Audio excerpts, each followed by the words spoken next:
Kita lanjutkan final debat konon. Selanjutnya saya panggil nomor urut panggil 3. Silakan.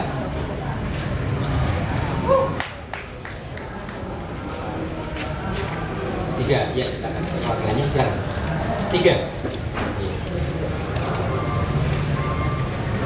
Cuma 1. Iya. Cuma 1.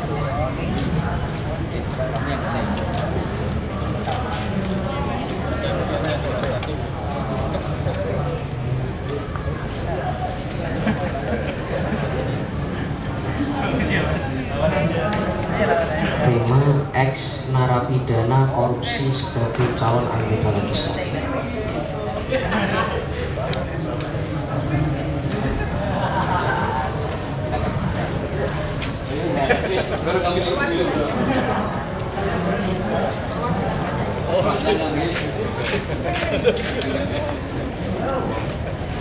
Silakan. Naik ke atas. Tuh, usah bawa catatan, tuh, usah bawa HP, kertas sudah kita sediakan.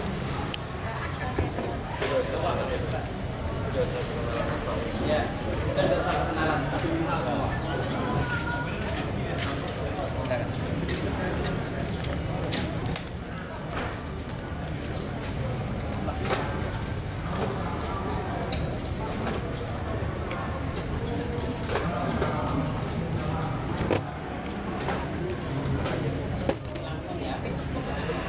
Depan suri itu mas, jangan itu. Sini.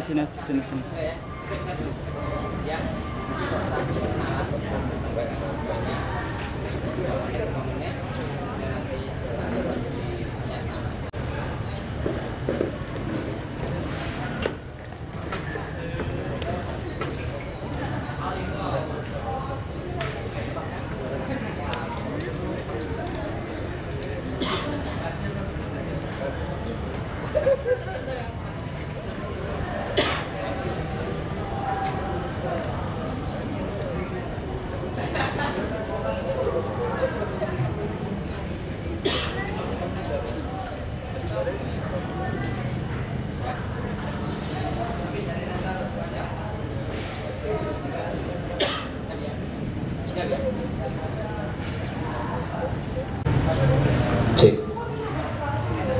Assalamualaikum warahmatullahi wabarakatuh. Terima kasih pada panitia, juri dan juga dewan hakim, teman-teman yang lain.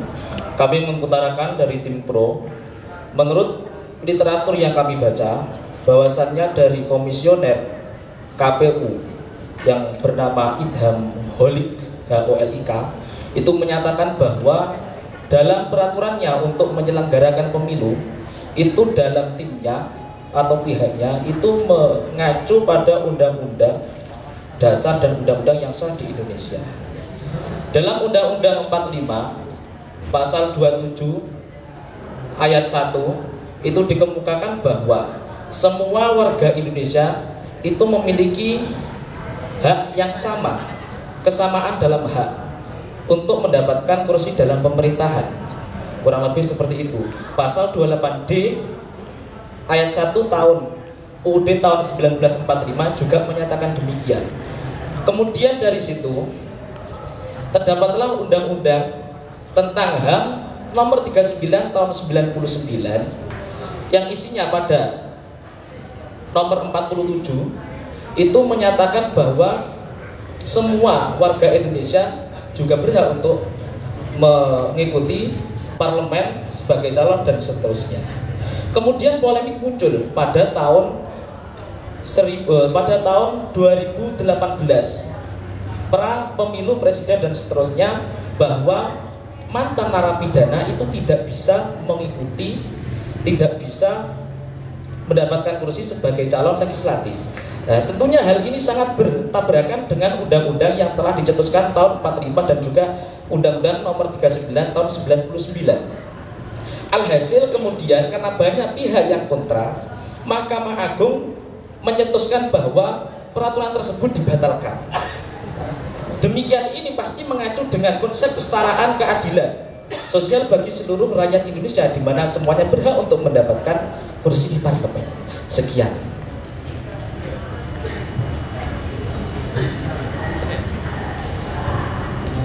Mengenai ex narapidana korupsi ini, kita tidak bisa melepaskan konsep imam sendiri, nasbul imam. Imam, syarat imam yang pertama adalah adil. Nah, kalau kita pikir secara logika ini kayaknya tidak adil, fasik. Namun ternyata dalam syariat ada yang membolehkan imam itu fasik. Ba'di Syafi'iyah itu ada. Memang ini berangkatnya dari khilaf. Kemudian yang kedua, tadi ada undang-undang yang mengatakan boleh ketika dia jujur kepada rakyat-rakyatnya. Nah, ini kan seakan-akan mujaharah bifisq atau ifsaus. Namun ternyata kalau masalah intikhab, fi waqtil intikhab dalam tasyyi' janahnya itu boleh. Dalam terkait tema ini, kami sebagai tim pro sangat menyetujui dengan keputusan adanya ex narapidana sebagai calon legislatif, yaitu dengan adanya peraturan yang tidak memperbolehkan atau dalam hal ada narapidana yang mau mencalonkan calon legislatif baik DPR ataupun DPRD. Pertama, kita tidak bisa lepas dalam hal ini dari ketentuan syariat. Pertama, dalam ketentuan syariat seperti yang distatementkan oleh teman saya tadi yang kanan, bahwa pensyaratan pemimpin salah satunya harus adil. Dalam mazhab Syafi'i kita sepakat harus adil. Akan tetapi dalam mazhab Hanafi ternyata syaratul imam yang berupa adalah ataupun adil tidak menjadi syarat keabsahan, tapi cukup menjadi syarat syaratul kamal. Sehingga kita sangat punya peluang untuk melegalkan orang yang eksekusi narapidana koruptor sebagai calon legislatif. Karena apa? Pertama, pandangan dari Abu Hanifah terkait hal ini adalah pendapat Abu Hanifah menyatakan syarat imam tidak wajib adil, akan tetapi syaratul kamal menjadi kesempurnaan seorang pemimpin harus adil. Pandangannya karena nas yang disampaikan oleh Nabi terkait dengan hal ini sifatnya masih umum, sehingga dilarikan dengan kamal bukan sifat. Berpijak pada dasar negara seperti pelajaran yang sudah kita temui waktu SMP dan seterusnya, UUD memiliki kekuatan dalam penentuan hukum. Alhasil logis saja apabila dari Mahkamah Agung membatalkan kebijakan yang dikeluarkan oleh KPU untuk tidak boleh dari ex narapidana menjadi calon legislatif. Terima kasih. Bismillahirrahmanirrahim. Assalamualaikum warahmatullahi wabarakatuh. Kami ucapkan terima kasih kepada para dewan hakim, panitia dan panitia serta pemerhati hukum sekalian dan kawan-kawan kami dari tim pro. Kami sampaikan, pertama kami akan mengawali argumentasi kami dengan dogma hukum lex non hominum in genus ex cogitata. Hukum tidak dapat memanusiakan manusia yang tidak manusiawi. Kemudian nampaknya kawan-kawan dari tim pro hanya memandang hal ini tentang regulasi saja, dari apakah perlu ex narapidana korupsi itu dilegalisasi atau tidak dilegalisasi, tapi gagal dalam menyelami problematika dasar tentang apa akibat yang mengancam masyarakat di bawahnya, karena legislatif mewakili negara, karena legislatif mewakili masyarakat yang di bawahnya.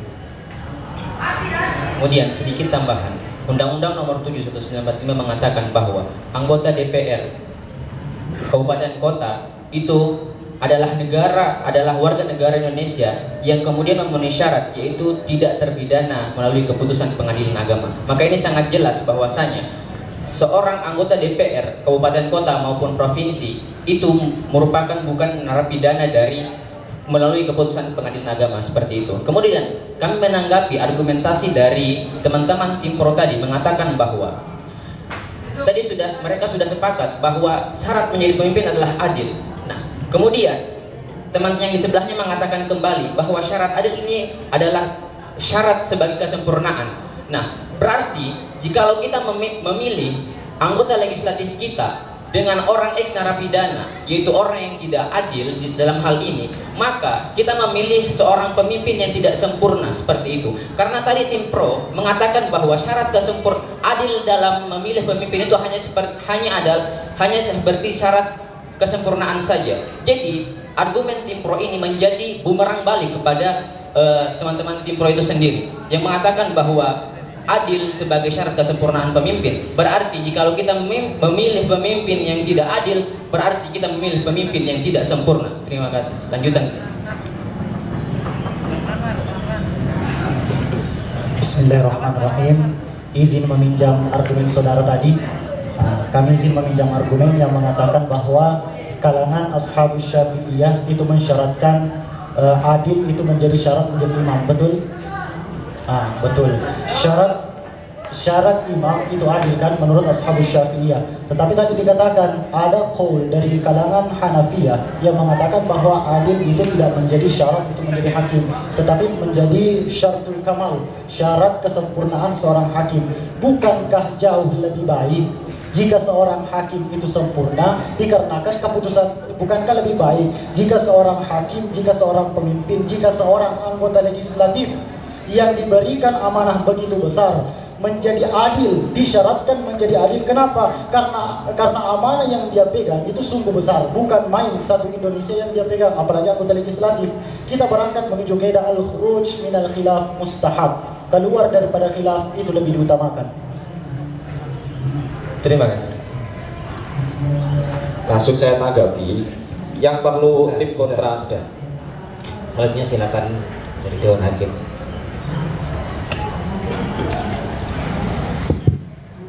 Baik, kepada tim pro dan juga tim kontra, coba nanti dalam nanti tentang isu ex narapidana korupsi sebagai calon anggota legislatif, terutama dari aspek sumber hukum, yaitu konstitusi, undang-undang, peraturan KPU, termasuk di dalamnya adalah nanti dikembangkan putusan Mahkamah Konstitusi, dan juga perlu kita diskusikan juga soal kaidah-kaidah hukum dan asas hukum yang bisa dijelaskan dengan perdebatan antar sumber hukum ini. Lalu coba juga harus diperhatikan tentang fiqh siasa. Ini kayak ini tema-tema tentang politik dalam Islam, fiqh siasa, termasuk di dalamnya adalah tentang etika politik Islam.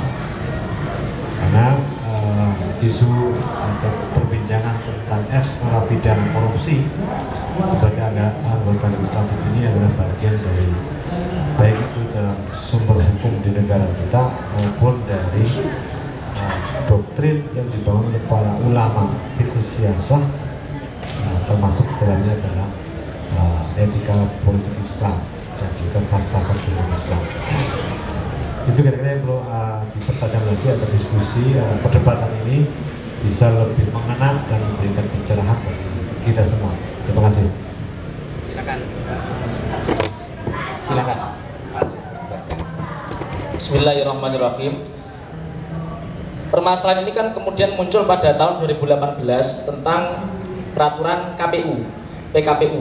Nah, itu menjelaskan bahwa ex narapidana tidak diperbolehkan. Kemudian dibantah karena banyak sekali pro kontra, banyak sekali petisi. Kemudian MK memutuskan bahwa diperbolehkan dengan syarat telah memberikan atau menunjukkan surat keterangan telah lulus dari takzir ataupun lulus dari hukuman, maksimal 5 tahun penjara dan seterusnya.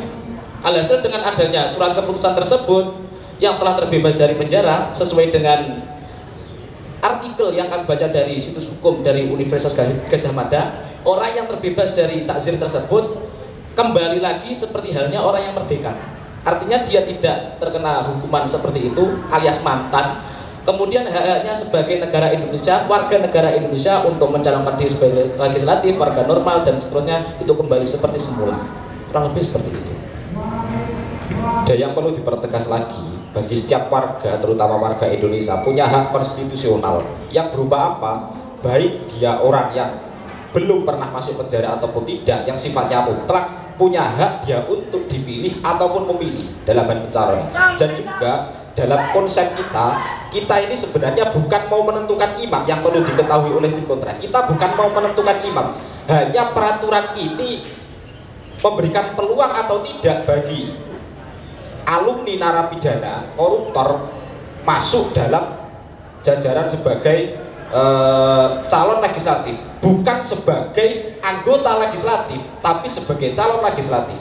Makanya nanti yang seperti yang dikemukakan oleh teman saya yang pinggir, persyaratan dari MA adalah orang yang pernah terkena kasus narapidana korupsi, ketika dia mau mencalonkan harus menyuarakan di depan khalayak umum bahwa dia merupakan mantan korupsi, dan nanti endingnya akan memberikan pemahaman kepada masyarakat bahwa dia mantan korupsi, sehingga ini aman.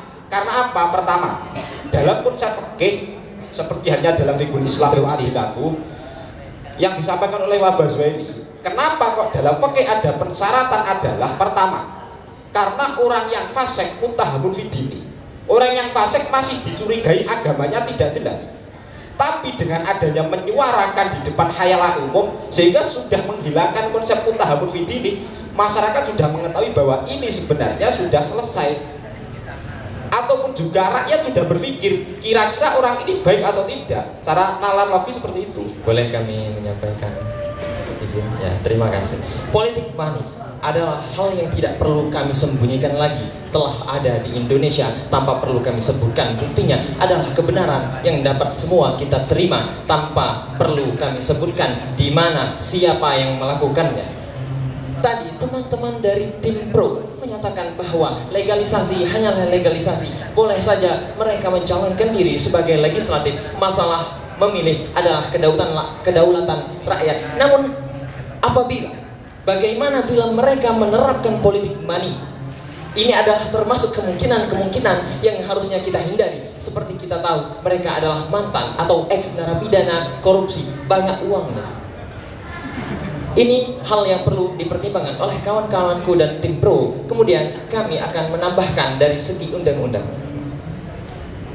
Kemudian kami perlu menanyakan data dari teman-teman tim pro. Apakah sampai dengan saat ini ada ex narapidana yang mencalonkan dirinya sebagai anggota legislatif yang kemudian menyuarakan dirinya sebagai ex narapidana koruptor seperti itu? Baik, bismillahirrahmanirrahim. Saudara dari tim pro ini tadi mengatakan kalau kami dari tim kontra harus memahami bahwa yang kita bahas bukan masalah imam. Mohon maaf, yang duluan menyinggung masalah syarat imam itu kalian. Jadi kami hanya meminjam argumen kalian lalu mengembalikan kepada kalian, layaknya bumerang. Kami hanya mengembalikan. Sekian. Silakan ditanggapi saudara.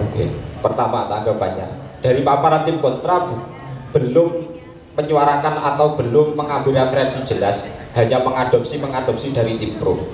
Padahal nalar yang difahami oleh kami beda dengan pemahaman yang diadopsi oleh tim kontra. Jadi tim kontra ini mengadopsi pemahaman dari tim pro, tapi justru salah dalam memahami. Pertama, tidak mengambil referensi, hanya mengadopsi. Yang kedua, mengadopsi kemudian salah. Yang perlu diketahui adalah seperti yang saya bicarakan awal, bahwa hal ini persyaratan adil, yaitu apa? Karena adanya muttahamun fidini. Karena muttahamun fidini, akhirnya ada keputusan dari MA yang mengharuskan bagi ex narapidana koruptor bisa mencalonkan sebagai calon legislatif dengan catatan dia menyuarakan bahwa dia mantan narapidana di depan khalayak umum. Ini sifatnya sebuah peraturan, difahami.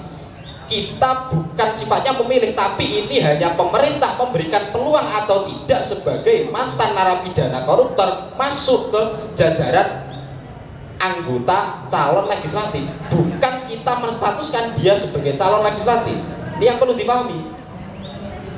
Boleh menanggapi?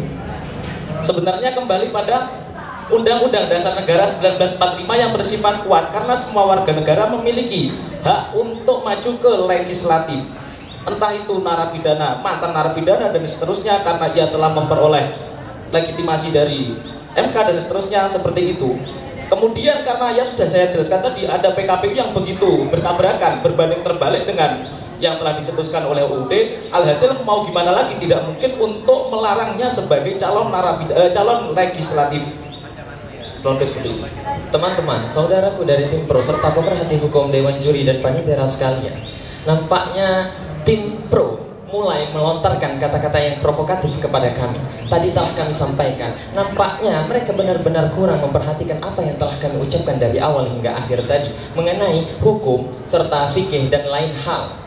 Mohon diperhatikan kembali. Kemudian teman-teman tadi telah disebutkan bahwasannya kalian itu mengesahkan atau setuju dengan pengesahan atau eks narapidana korupsi sebagai mencalonkan diri sebagai legislatif itu memiliki potensi yang besar, di mana apabila mereka menggunakan kekuasaannya, menggunakan uangnya untuk melakukan politik money sehingga dapat terpilih kembali dan melakukan korupsi kembali dan merugikan negara. Saya kira tidak perlu saya tunjukkan data di mana dan apa keburukan yang terjadi akibat dari pengkorupsian di Pagar Alam tahun 2020 terjadi. Korupsi itu tidak tanggung-tanggung, bahkan tidak manusiawi. Pagar tanah kuburan itu dikorupsi oleh legislatif daerah.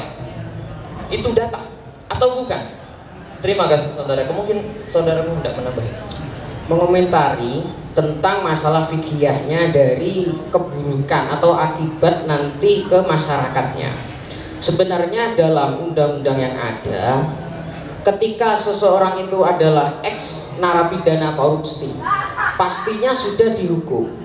Logikanya seperti itu, pastinya sudah dihukum. Hukumnya apa? Salah satunya adalah penyitaan barang-barang berharga dari ex narapidana itu. Nah, kalau di dalam Tanwirul Qulubnya dosa yang berkaitan dengan mal, maka itu bisa diselesaikan dengan wafaul mal, yaitu dengan apa? Dengan penyitaan barang tersebut. Itu yang kami tanggapi yang pertama. Kemudian yang kedua, coba tanggapi, kita di Indonesia ini sangat kesulitan untuk menentukan imam yang adil. Sangat adil itu sangat kesulitan. Orang yang fasik itu tidak bisa dihindari sekarang. Itu secara logika sekarang itu seperti itu. Itu ditemukan di dalam kitab Ihya Ulumuddin karya Imam Al-Ghazali, Abu Hamid bin Muhammad bin Muhammad bin Muhammad bin Ahmad Al-Ghazali At-Tusi. Kemudian juga di karangan Ghayatul Bayan karya Syekh Ar-Ramli. Itu coba tanggapi. Dan juga yang perlu diketahui, jika tim kontra mengatakan nanti ini endingnya masih mencurigakan untuk korupsi, kita tidak tahu bahwa ini orang betal ataupun tidak. Bahkan orang yang tidak pernah korupsi sekalipun juga potensi untuk melakukan korupsi setelah dia menjadi anggota legislatif. Kelemahannya apa? Hujah yang disampaikan oleh tim kontra pertama, dalam sebuah kasus sering kita pahami dalam fikih ada istilahnya amrun kharid dan amrun dzat.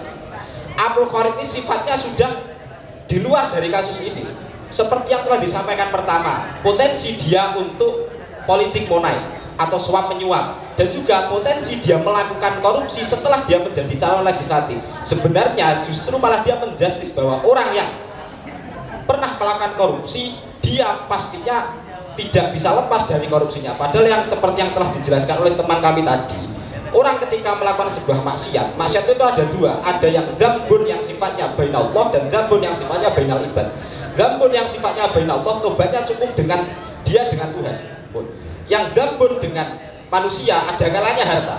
Dzambun yang sifatnya harta ini bisa selesai tobatnya salah satunya dengan cara apa? Dengan cara dia wafaul mal dari mal yang telah didolimi. Dia mengembalikan harta yang telah harta awal dia dolimi. Dalam kasus kita, dia sudah tobat dalam kasus ini. Buktinya apa? Buktinya dia wafaul mal yang akhirnya baik teman-teman sama kepolisian. Hal ini sudah jadi teman-teman mengatakan bahwa tersangka korupsi itu ada sanksi di mana itu mencabut harta kekayaan dari terpidana. Nah, pertanyaannya, teman-teman punya data tidak bahwasanya ex narapidana atau terpidana korupsi itu ada yang jatuh miskin ketika hartanya dicabut? Faktanya adalah bahwasanya bahkan mereka pun dipenjara itu dengan penjara yang mewah. Artinya peraturan ini tidak tidak betul-betul diterapkan oleh pemerintah. Maka dari itu kami sangat mendukung ketidakbolehannya ex narapidana ini untuk menjadi calon anggota legislatif karena seperti ini, bahwa hukum di Indonesia tidak benar-benar diterapkan. Seperti mana yang tadi dikatakan oleh tim pro, bahwasanya ada pencabutan harta kekayaan, tapi hal itu tidak benar-benar dilakukan. Faktanya bahwa penjara pun masih dalam keadaan mewah, berbeda dengan narapidana-narapidana lainnya. Kemudian yang perlu kami tanyakan bahwa tadi teman-teman mengatakan bahwa PKPU mengatakan boleh mencalonkan untuk ex narapidana, yaitu dengan syarat mengumumkan bahwa dia adalah ex narapidana korupsi. Pertanyaannya, apakah selama ini ada ex narapidana korupsi yang mengatakan bahwa dirinya itu ex narapidana, atau bahkan di balihonya itu menyatakan saya ex narapidana korupsi? Nah, tentu PKPU ini belum diterapkan secara bagus oleh pemerintahan ini. Jadi seperti itu. Baik, bismillahirrahmanirrahim. Tolong tim pro dicatat baik-baik tadi pertanyaannya supaya bisa dijawab nanti. Kemudian izinkan lagi saya mengadopsi kembali perkataan tim pro, walaupun dikatakan suka mengadopsi tapi tidak apa-apa. Izinkan kami mengadopsi kembali. Ini ada dua tadi qaul atau statement yang saudara kemukakan yang kami kira bermasalah. Pertama, katanya orang yang tidak pernah saja menjadi anggota legislatif itu bisa korupsi. Orang yang tidak pernah saja, apalagi kalau pernah. Paham?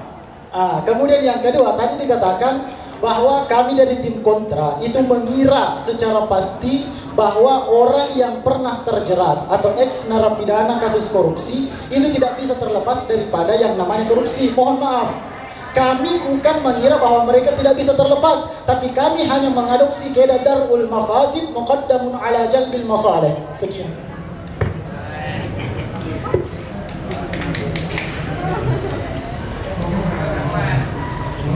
Terkait MA tadi, keputusannya itu kan sebenarnya berasal dari PKPU yang tidak memperbolehkan ex narapidana, tapi kemudian ada petisi dari salah satu pencalon yang ternyata terdeteksi sebagai mantan dari narapidana. Kemudian setelah dikaji ulang sama MA, ternyata apabila menyetujui apa yang dikemukakan oleh PKPU itu merupakan hal yang jangan lari dari pertanyaan. Jawab dulu tadi pertanyaan. Jangan lari dari pertanyaan. Jawab. Itu dinamakan logical fallacy. Lanjut ke argumen selanjutnya tanpa menjawab pertanyaan dari argumen sebelumnya. Begini, jangan lari dari pertanyaan. Jawab dulu ini. Kalau mau pindah silakan jawab dulu ini baru pindah. Silakan. Benar pertanyaan yang jenengan kemukakan tadi, yang PKPU, tentang PKPU, kemudian yang dari MK untuk persyaratan sebagai calon legislatif merupakan anggota yang terbebas dari yang namanya korupsi. Dan ternyata bukti miskin itu belum menjadi hujah paten untuk mencetuskan bahwa dia kemudian tidak boleh secara mutlak menjadi calon legislatif. Lex non hominum in genis ex cogita. Sebelumnya maaf. Hukum tidak memanusiakan manusia yang tidak manusia. Terima kasih. Maaf, yang perlu untuk dari tadi kami tanggapi sebenarnya terus dari pertanyaan. Ya, gini loh. Maaf. Coba dijawab yang dulu. perlu kami tanggapi, pertama, yang saya tangkap dari statement yang telah tim kontra sampaikan, pertama, bukti bahwa adanya orang yang narapidana koruptor menjadi calon legislatif dengan penyitaan belum bisa dipastikan. Buktinya apa? Buktinya bagi orang koruptor walaupun disita dia belum tentu miskin. Pertama yang saya tangkap. Nanti dulu. Yang kedua, ada bukti konkret terkait peraturan MA ini yang menyuarakan bahwa dirinya seorang koruptor. Yang saya tanggapi, pertama, tidak miskin belum tentu dia bukan orang yang baik walaupun dia mantan koruptor. Karena apa? Polisi itu sudah detail dalam mendeteksi barang ini barang haram, barang ini tidak barang haram. Pertama itu. Sehingga bisa-bisa saja, sah-sah saja dia memang sebelumnya orang kaya, hanya saja dia terjerat kasus korupsi, akhirnya hartanya bertambah, kemudian disita dan kekayaannya masih tetap. Pertama itu. Yang kedua, peraturan yang ada di Indonesia tidak sepenuhnya bisa diterapkan secara langsung. Tadrid fatadrid, sedikit demi sedikit. Dalam kasus kita memang belum ada yang menyuarakan secara langsung, apalagi diberitakan. Tapi ini sifatnya peraturan. Yang perlu dipahami, ini sifatnya undang-undang. Ini sifatnya undang-undang yang dibuat pemerintah dalam hal ini. Monggo ditanggapi. Kawan-kawanku tim pro beserta Dewan Hakim yang kami hormati. Tadi telah kami sampaikan bahwa nampaknya kawan-kawan dari tim pro gagal memahami, menyelami problematika dasar dari legalisasi ex narapidana sebagai calon legislatif. Mereka hanya memandang bahwasannya urgensi dari legalisasi ex narapidana sebagai calon legislatif hanya pada legalisasinya saja, boleh atau tidaknya. Tapi mereka tidak mempertimbangkan kembali mudarat yang akan terjadi di kedepannya. Tadi telah disebutkan, kami mendahulukan kaidah darul mafasid muqaddamun ala jalbil masalih. Maslahatnya belum jelas, mudaratnya muhaqqaqah sudah jelas. Apalagi yang perlu dipertimbangkan dari itu? Kemudian ada tambahan soal MA dan MK, mohon dipertimbangkan kembali. Oke, baik. Mungkin tadi teman-teman agak salah nih, bahwa yang keluar itu bukan surat keputusan MA, yang keluar itu adalah surat keputusan MK. Terima kasih. Jadi hukum yang berlaku itu MA boleh berkomentar, tapi tidak memutuskan hukum atau mencetuskan hukum. Itu adalah teritorialnya MK. Terima kasih. Begini, kita jangan salah paham ya. Jadi tim pro ini sebenarnya mendukung adanya peraturan seperti itu, kolun seperti itu kemudian dikaitkan dengan syariah. Kolun ketika tidak sesuai dengan syariah maka batal. Itu di tasri' jana'i juga ada, bisa dicek. Oke. Tadi dikatakan mendukung peraturan seperti ini. Mendukung peraturan seperti ini. Coba dilanjutkan apa tadi? Mendukung konun seperti ini. Mendukung kanun seperti ini karena keputusan yang dikatakan namanya apa lembaga yudikatif sekelas MK dan seterusnya itu katanya siapa namanya komisaris KPU itu bersifat final dan mengikat.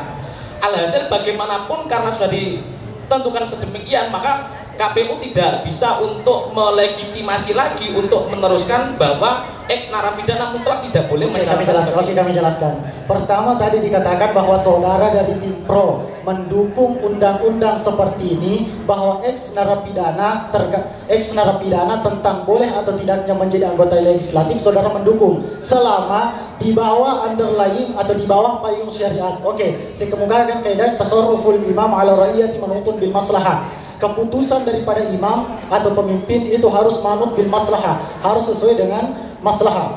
Kemudian kita lihat dari tadi kami sudah kemukakan maslahah serta mudarat jika undang-undang ini diberlakukan, bahwa ex narapidana itu tidak boleh menjadi anggota legislatif kembali. Kenapa? Tadi sudah disampaikan oleh teman kami, maslahahnya belum jelas, torornya sudah jelas, kok mau memaksakan maslahah gitu. Langsung saya tanggapi. Pertama, dari tim kontra mengusung kaidah yang sifatnya masih amah. Kaidah jalbul masoleh, darul mafasid muqaddamun ala jalbil masoleh, pertama sifatnya masih amah. Yang perlu tim kontra ketahui adalah penentuan maslahat dan mafsadah ini murni dari syariat. Dalam kasus kita kami mau mengajukan pertanyaan, dalam kasus kita berikan mafsadah yang sifatnya sudah muhaqqaqah.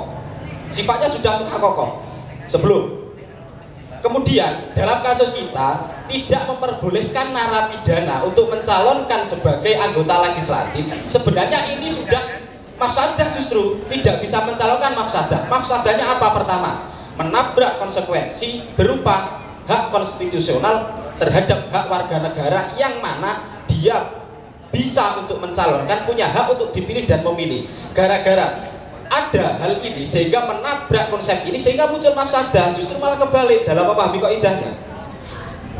Oke, saudara-saudaraku dari tim pro, tadi kami sudah sampaikan sebenarnya mafsadat apa yang ditimbulkan apabila hal ini terrealisasi. Tapi dari tadi tim pro terus menagih mafsadat, padahal tadi telah kami sebutkan berkali-kali mafsadatnya. Namun tim pro belum sama sekali menyebutkan masalah apa yang mereka perjuangkan tentang mendahulukan atau merealisasikan legalisasi ex narapidana sebagai calon legislatif. Maka kami tantang, sebutkan masalah apa yang Anda perjuangkan selain memperjuangkan hak satu orang untuk mengorbankan banyak orang. Terima kasih. Padahal tadi kami sudah sebutkan lex non hominum ingenis ex cogitata, bahwasanya hukum tidak memanusiakan manusia yang tidak manusiawi. Begini, dalam maqasidus syariah itu tujuan daripada syariah itu kan ada beberapa. Yang ini saya tanyakan, saudara memperjuangkan apa di sini? Itu yang saya tanyakan. Kami memperjuangkan hifdzul daulah, kami memperjuangkan penjagaan negara, kami memperjuangkan hifdzul nafs. mempertahankan jiwa manusia. Kami mementingkan orang banyak, mementingkan hak orang banyak yang telah dirampas oleh satu orang supaya orang ini tidak naik lagi menjadi anggota legislatif. Kami hanya ingin menutup kesalahan yang kedua kalinya supaya orang ini tidak mengulangi kesalahan. Jadi kami sebenarnya berbuat baik kepada banyak orang dan satu orang ini untuk orang lain supaya orang lain itu tidak terkena dosa yang sama dari orang ini dan orang ini tidak berbuat dosa yang sama kedua kali. Begitu. Langsung saya tanggapi. Pertama, maslahah yang dibawakan berupa maslahah yang sifatnya daulah belum muhaqqaqah sebenarnya. Karena apa? Seperti yang saya bicarakan awal, maslahah ataupun dalam hal ini kita juga nggak bisa menjustis bahwa mantan koruptor pasti nantinya akan koruptor. Oke, sebelum belum. Yang kedua, bukan mantan koruptor juga belum berpotensi, juga dia potensi untuk melakukan sebuah korupsi. Pertama, mafsadah jikalau peraturan ex narapidana ini atau mantan narapidana tidak diperbolehkan masuk dalam jajaran anggota legislatif atau mencalonkan diri sebagai anggota legislatif. Pertama, menabrak hak konstitusi tiap warga dan juga menabrak konsep yang telah ditetapkan undang-undang dan itu telah disepakati yang sifatnya sudah ijma dalam Indonesia. Itu berupa apa? Setiap warga berhak untuk dipilih dan memilih. Yang kedua, kaidah yang Anda bawa sifatnya kaidah masih umum. Maslahah yang Anda bawa berupa maslahah dari tim kontra tadi menyatakan maslahah dalam hal ini adalah untuk menyelamatkan orang banyak. Berupa apa? Berupa nanti agar tidak dikorupsi lagi uang rakyat. Pertama, orang yang sudah korupsi mantan narapidana itu sudah dipenjara dan juga barang hasil korupsi sudah disita. Itu menunjukkan hak-haknya orang yang terdolimi sudah dikembalikan seperti yang telah dinyatakan tadi berdasarkan referensi dalam masalah adzambu bainallah dan bainal ibad yang sifatnya tobatnya seperti itu. Akan ditambahkan teman saya tadi bertanya maslahatnya apa. Sekarang begini, tadi kembali ke awal, kefasikan kita tidak bisa terhindar dari kefasikan itu sendiri. Sehingga dalam literasi fikih salafnya kita mendahulukan yang faseknya lebih sedikit, yang lebih sedikit dan lebih sedikit. Nah, itu maslahatnya ketika nanti kita tahu bahwasanya semua imam tidak ada yang pantas menjadi imam, yang dicalonkan menjadi imam tidak ada yang pantas. Terus ini kan akan bertabrakan di dalam kitab Al-Iqtisad fil I'tiqad karya Imam Al-Ghazali, Syekh Abdul Hamid Muhammad bin Ahmad Al-Ghazali At-Tusi, yang mengatakan bahwasanya lebih baik ada imam yang fasik daripada tidak ada sama sekali. Itu maslahat kami yang kami pegang. Sekarang kami pertanyakan kembali kepada saudara yang mengumumkan argumen tadi. Lebih banyak mana? Lebih banyak ex narapidana atau orang yang tidak ex narapidana? Jadi kita tidak kehabisan sumber daya manusia di Indonesia ini.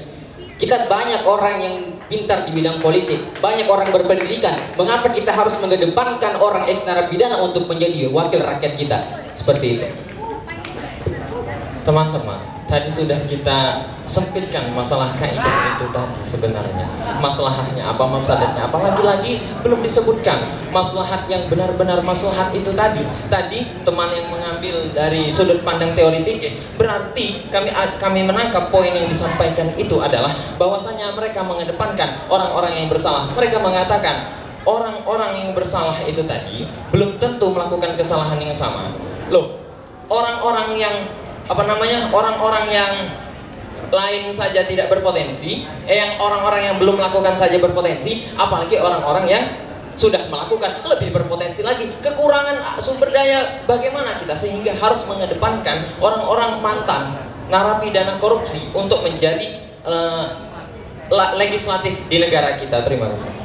Bismillahirrahmanirrahim. Itu kan tadi dari segi sudut pandang moral, yang nanti imbasnya adalah ketika terjadi benar-benar yang legislatif mantan ex dan menjadi DPR dan seterusnya, citranya akan memburuk di masyarakat dan seterusnya. Itu dari sudut pandang moral, adab dan sebagainya. Tetapi dari segi yuridis, dari segi hukum itu memiliki kekuatan tersendiri, seperti Undang-Undang Dasar 45 yang sudah bolak-balik saya kemukakan tadi, memang mengatur sedemikian. Walaupun ada polemik seperti itu, alhasil ya dikembalikan lagi kepada Undang-Undang 45.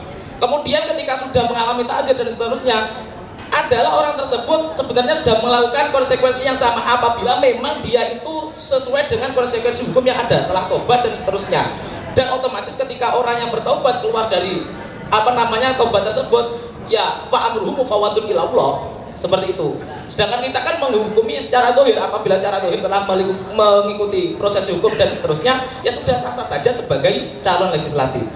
Nah, begini, tadi dikatakan syaratnya sudah taubat. Taubatannya taubatan nasuha, ya kan? Oke, kami baca tadi malam hasil keputusan Bahful Masail PWNU Jawa Barat. Kami baca ini bahwa syarat anggota legislatif itu maju untuk menjadi syarat mantan ex narapidana itu maju menjadi anggota legislatif memang harus bertaubat, tetapi harus lihat track recordnya. Track record bagaimana jejaknya ke belakang tadi. Saya ingin tanyakan kembali kepada saudara, bagaimana caranya dilihat track recordnya? Kami tidak tahu bahwa Anda ini sudah taubatan nasuh apa tidak. Coba lihat track recordnya. Track recordnya mana? Bagaimana caranya dicek? Begitu. Langsung saya tanggapi terkait hal ini. Persyaratan bahwa imam seperti yang awal tadi, persyaratan imam itu sebenarnya di dalam mazhab Hanafi tidak harus adanya adil. Yang pertama itu. Yang kedua, pertimbangan yang disampaikan oleh teman kami yang pinggir ini, yang berupa maslahat dalam hal ini sebenarnya mauhumah, maslahat yang kontra sampaikan maslahatnya mauhumah. Karena apa yang perlu diketahui tadi, maslahat yang berupa halayak umum, maslahatnya berupa halayak umum yang nantinya agar uang rakyat tidak dikorupsi ila akhirih, sudah saya sampaikan dari awal, ini sifatnya sudah amrun kharij. Amrun kharij sudah tidak bermasalah terhadap kasus yang awal. Difahami? Karena apa? Pertama, mafsadanya malah sudah jelas, menabrak hak konstitusi bagi setiap warga, yang mana setiap warga punya hak untuk dipilih dan memilih. Sudah jelas menabrak itu. Saudara-saudara Timpro, yang Anda bela bukan hak setiap orang, tapi hak mereka ex narapidana calon legislatif. Tidak semua orang melakukan korupsi. Kemudian teman-teman saudaraku dari Timpro, kami sudah menyebutkan mafsadat yang begitu jelas. Meskipun maslahat yang kami tuju itu kurang jelas, tapi mafsadatnya sudah jelas. Mafsadat dari Timpro tadi, saudara-saudaraku dari Timpro tadi, hanya maslahat satu orang, yaitu atau sekelompok kecil orang yang melakukan korupsi.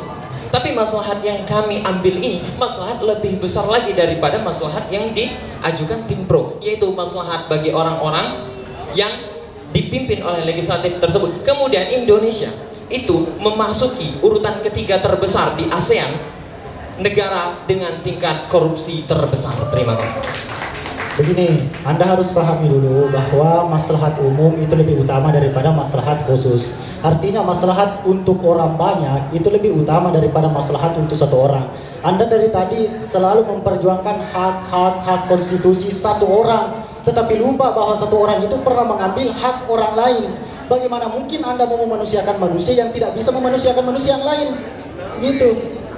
Sudah saya tanggapi dari awal. Pertama, orang yang melakukan korupsi dia sudah dipidana dan juga barang hasil korupsi sudah disita. Itu menunjukkan hubungannya dia dengan masalah yang lalu sudah selesai. Buktinya sudah dipidana berupa 5 tahun dengan penyitaan data. Pertama itu.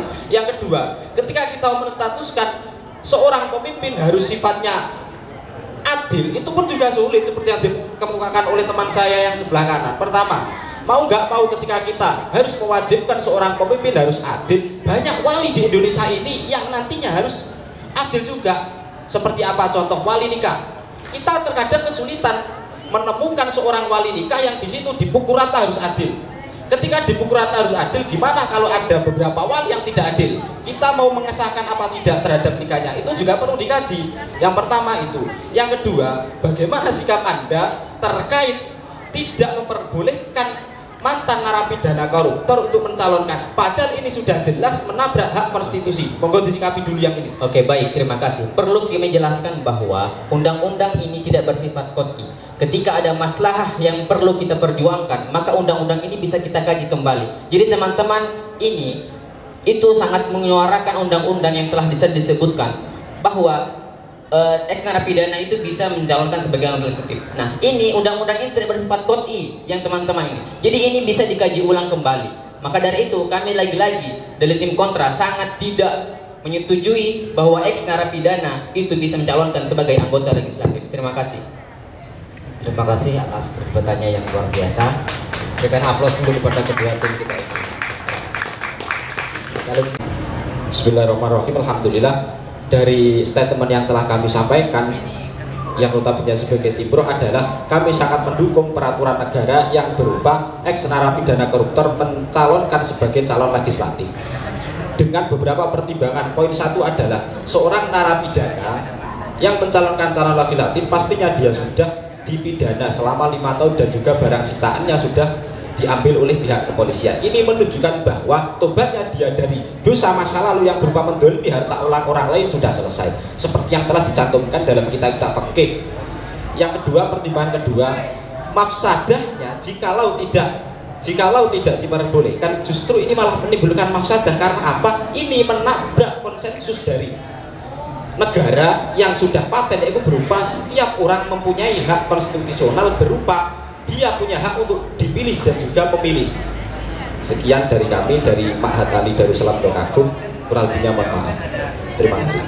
Bismillahirrahmanirrahim. Assalamualaikum warahmatullahi wabarakatuh. Kami ucapkan terima kasih kepada para dewan hakim, panitia dan panitera serta pemerhati hukum sekalian beserta tim kawan kami dari tim pro. Kami lagi-lagi dari tim kontra menyatakan dengan tegas bahwa kami tidak mendukung legalisasi ex narapidana korupsi sebagai calon legislatif, mempertimbangkan dari tadi tidak ada bukti bahwasannya penyitaan tersebut dapat memiskinkan ex narapidana korupsi. Kemudian mafsadat yang kami tawarkan adalah mafsadat yang lebih besar daripada mafsadat yang ditawarkan dari tim pro. Kami kira tim pro sendiri memahami bahwasanya idza ta'arada mafsadat ini ila akhirih itu kan. Kemudian maka dari itu kami ucapkan, tapi kami tidak lupa berterima kasih kepada kawan-kawan kami dari tim pro, karena lawan debat adalah teman terbaik dalam berpikir dan lawan debat adalah kawan kami terbaik dalam menunjukkan kesalahan kami. Kami undur diri dari Ma'had Ali As'adiyah Sengkang, Sulawesi Selatan. Wabillahi taufiq wal hidayah. Wassalamualaikum warahmatullahi wabarakatuh. Assalamualaikum. Terima kasih atas kedua tim. Mohon jangan pergi dulu ya. Karena dengan berakhirnya ini maka berakhir juga sampai pagi ratu untuk bidang debat konon oleh Ma'had Ali. Oleh karenanya maka kami mintakan kepada Ketua Majelis Profesor Sarmana Galatung untuk sekaligus berkomentar akhir dan memberikan kata penutup atas usaha ini. Terima kasih.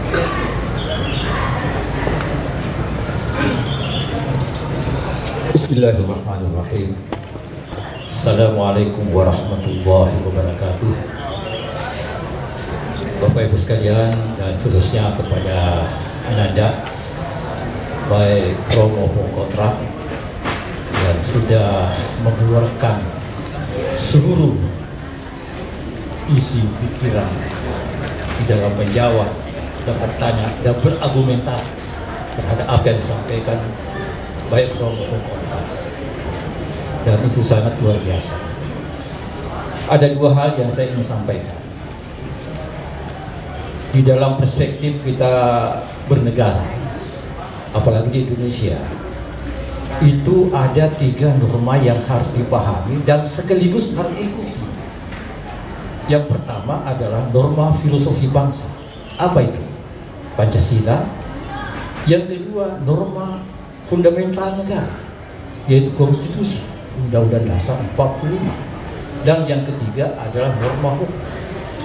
3 norma ini merupakan satu tarikan nafas yang tidak boleh bertentangan antara norma 1, 2, dan 3.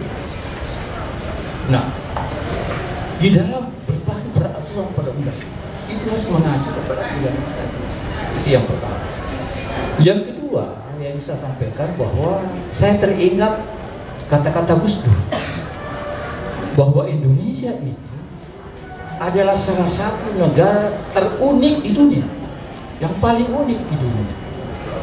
Uniknya apa? Karena Indonesia ini adalah negara yang berpenduduk Muslim terbesar dunia, tetapi dasar negaranya bukan dasar negara agama, tetapi bukan juga negara yang sekuler. Sehingga Gus Dur mengatakan bahwa Indonesia ini adalah negara yang bukan negara agama, tapi juga bukan negara sekuler.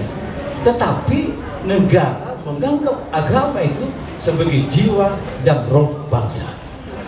Inilah yang perlu kita ketahui sebagai umat beragama dan juga sebagai warga bangsa Indonesia. Harus mengerti tiga norma tadi dan juga keunikan Indonesia sebagai sebuah negara terbesar Islam dunia. Terima kasih.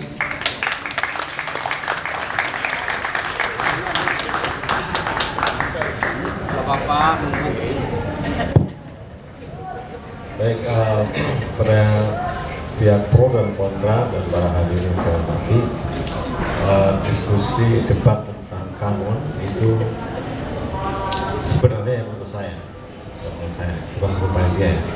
Menurut saya debat kanon itu kembalikan pada definisi awalnya, itu kanon itu bukan fikih, bukan qadha, bukan juga fatwa. Ya kan konon, itu adalah perundang-undangan. Perundang-undangan tiga norma yang membuat proses dari itu adalah norma yang filosofis, fundamental, dan norma hukum. Pusatnya di sini. Cuma saya tidak tahu ya kemauan dari ini. Dan di basis konon itu mungkin adalah norma hukum yang ada dalam setiap perundang-undangan yang bersifat polemik, kemudian dikontekstualisasikan dengan hukum Islam. Baik itu fikih, termasuk usul fikih dan kaidah fikih, termasuk dalamnya adalah qadha. Saya nggak pernah dengar dari awal fatwa. Saya tidak terlalu banyak dibahas tentang fatwa. Jadi debat ini sangat menarik karena kemampuan dan kapasitas Mahat Ali itu luar biasa, terutama dari aspek hukum Islamnya. Itu menjangkau dan melampaui mahasiswa Universitas Islam Negeri gitu. Hukum Islamnya itu melampaui itu. Kami yang dari Universitas Islam Negeri, atau yang swasta itu merasa miris juga ya, karena kemampuan kita dengan di Mahat Ali itu berbeda. Kemampuan torosnya sangat luar biasa. Itu perlu nanti dinamisasi dalam pengertian begini. Kemampuan yang lebih tinggi ini harus bisa dikomunikasikan ke publik. Nah, ini kekurangannya ya. Kekurangannya adalah teman-teman Mahat Ali itu terlalu tekstual untuk membaca ibarat kita tanpa bisa, jadi bukan diskusi sendiri, tapi diskusi publik dalam pengertian memahamkan kepada orang lain yang kapasitasnya berbeda. Jadi dia tidak bisa membaca teks apa adanya tanpa kemudian diramu lagi, dimodifikasi menjadi satu istilah-istilah tertentu. Jadi tidak perlu membaca satu paragraf, tapi dari satu paragraf itu apa sih poinnya dengan bahasa Arab yang muncul, yang digunakan oleh para ulama dalam kitab tertulis. Itu akan lebih keren lagi nanti, kemampuan kapasitasnya lebih tinggi lagi jika mampu mendinamisasi dan memodifikasi kalau ulama itu dalam istilah yang diksinya itu kemudian gampang ditangkap. Jadi mungkin bisa menggunakan 2-3 kata, bukan satu kalimat atau satu paragraf, 2-3 kata istilah. Itu akan menjadi sangat menarik, mudah kemudian dijadikan sebagai perdebatan. Seperti hanya dalam perdebatan hukum, saya menggunakan istilah meeting of mind, ini 2 kata saja. Tidak perlu ya juzuan ini panjang sekali. Kita jawab apa gitu kan. Misalnya begitu, dalam wujubu apa. Jadi ini penting agar kemampuan kita di Mahat Ali itu bisa melampaui lagi dari teman-teman diskusi di tempat lain. Dan ini akan berkontribusi pada khasanah dan pemikiran hukum Islam di Indonesia. Ini cetak bakalnya itu ada di Mahat Ali. Tafakuh fiddinnya ada di Mahat Ali. Jadi kita yang di UIN ini ya bukan tafakuh fiddinnya ya di bawah itu ya. Jadi banyak lah. Tapi ada kemampuan di UNER, kemampuan modifikasi, itu yang nanti di dalam masyarakat nanti kemampuan modifikasi itu penting. Jadi bukan asik dengan kekayaan keilmuan yang dimiliki sendiri, tapi juga bisa mengetangkan kemampuan ini ke dalam masyarakat. Ini yang perlu dikembangkan di mata. Mungkin para hakim yang lain bilang ini MPK perlu ini ya, karena kemampuan mengintegrasikan tafakuh fikih ini ke dalam dunia masyarakat yang sifatnya lebih luas. Demikian yang saya sampaikan. Mohon maaf atas segala kekurangannya.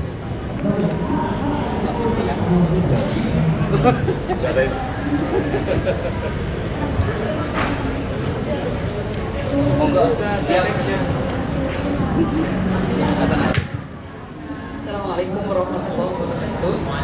Tadi sudah dijelaskan banyak ya oleh Prof. Salman dan Bapak Hamizadan. Beliau dari UIN Syarif Hidayatullah Jakarta. Saya ingin menambahkan kesan saya ya selama sudah nonton debat dari santri-santri Mahat Ali ini. Jadi memang kesan saya sangat positif ya, sangat positif. Santri-santri Mahat Ali itu seperti, saya sepakat dengan apa yang dikatakan oleh Pak Hamam tadi. Jadi kemampuan di bidang fikihnya, fikih, sulfit, kaidah fikihnya itu memang kalau dibandingkan dengan mahasiswa yang bukan Mahat Ali itu lebih tinggi, gitu ya, lebih tinggi. Tapi kemudian ya seperti kata Pak tadi, apa yang perlu ditingkatkan? Ya bagaimana konsep-konsep di dalam fikih itu agar juga bisa dipahami secara publik, gitu ya, tidak hanya eksklusif santri-santri Mahat Ali. Karena apalagi ya akan lebih menarik ketika misalnya santri-santri Mahat Ali itu bisa menghasilkan satu konsep yang itu bisa disumbangkan ya dalam membangun hukum positif yang ada di Indonesia. Yang kita perdebatkan itu kan dari kemarin itu ya, bagaimana kemudian rumusan dari turaf ini sehingga turaf ini bisa menyumbangkan sesuatu yang baru untuk pengembangan hukum positif yang ada di Indonesia.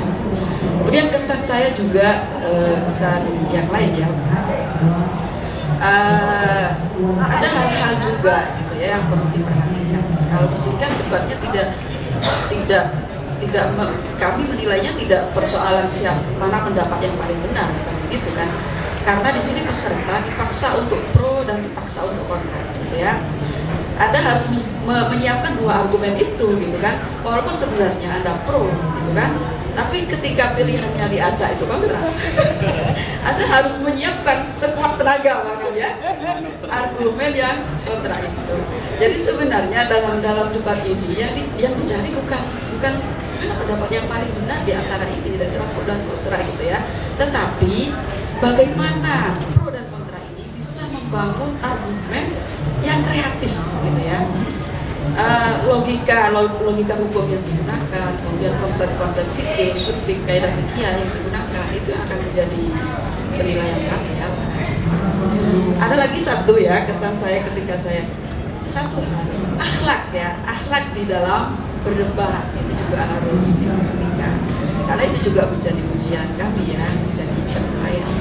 Akhlak itu bagaimana kemudian peserta baik pro dan kontra itu bisa menghargai peserta lain, tidak merendahkan peserta lain, itu menjadi penilaian juga karena di santri seharusnya bisa lebih santun di dalam berdebat, karena biasanya kalau sudah adrenalin naik ya, sudah panas begitu, itu biasanya muncul kata-kata yang itu tidak bisa dikontrol lagi, maka itu juga bisa dijadikan bahan pelajaran ya ketika kita berbeda pendapat misalnya, maka seharusnya kita bisa bersikap lebih santai. Itu saja, terima kasih. Silakan salaman dulu.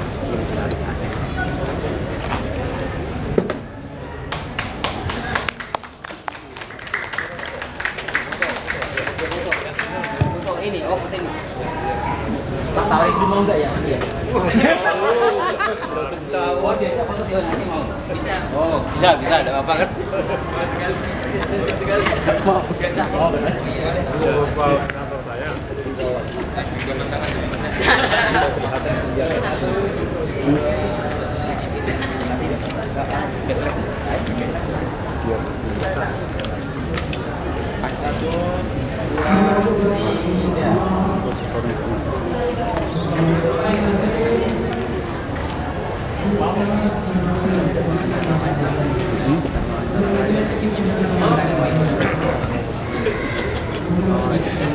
Kayak mau ya.